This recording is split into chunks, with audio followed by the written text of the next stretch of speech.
अस्सलाम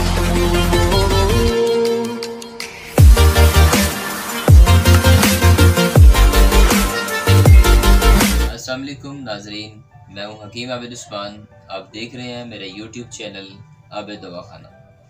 आज मैं आपको बताने वाला हूं एच पाइलोरी यानी मेदे का अल्सर, इसका थोड़ा तारुफ और इसका मुकम्मल देसी तरीके से इलाज कैसे किया जाता है। जुड़े रहिए मेरी वीडियो में ताकि आप इसका इलाज खुद कर सकें।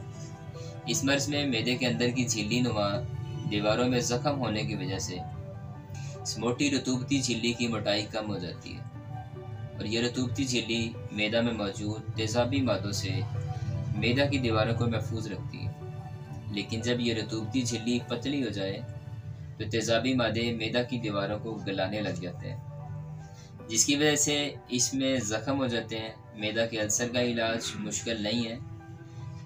इस मर्ज़ के इलाज कराने में अगर गफलत बरती जाए तो बेशुमार पेचीदगियाँ सामने आ सकती हैं। सबसे पहले तो मैदा के अल्सर में वज़न कम होता है।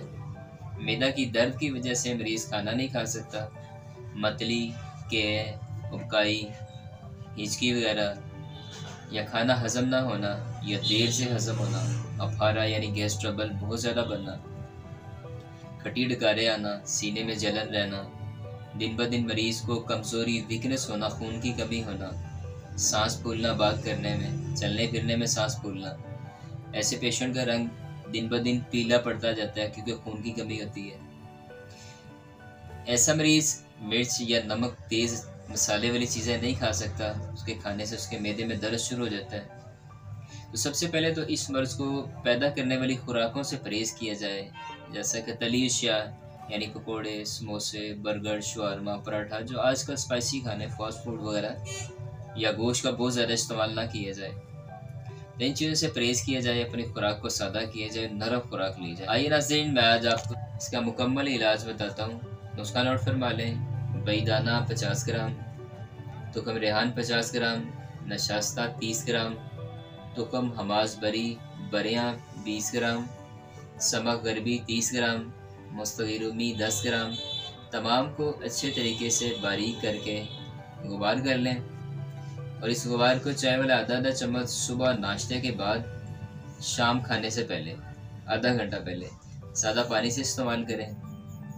और इससे पहले एक अमल आपने करना है कि छिलके सबोल 1 चम्मच, गर्म दूध 1 कप या 1 गिलास रात को भिगो के रख देना। सुबह उठ के नाश्ता करने से पहले यानी सुबह निहार इस छिलके सबोल वाला जो दूध है पी लेना है। इसके 15 मिनट बाद आपने नाश्ता करना है नरम ग़िज़ा का। फिर उसके 20 मिनट के बाद आपने इस दवा को इस्तेमाल करना है। तो आप 15-20 दिन इस्तेमाल करें, इंशाल्लाह रिज़ल्ट आपके सामने होंगे। इस वीडियो को शेयर ज़रूर करना ताकि आपके प्यारे इस मर्ज़ में अगर गिरफ्तार हैं, अगर इस मर्ज़ में उलझे हुए हैं, तो इस मर्ज़ से जान छुड़ा सकें। इसके साथ ही इजाज़त दीजिए, फिर मुलाकात होगी नए वीडियो में। अल्लाह हाफ़िज़।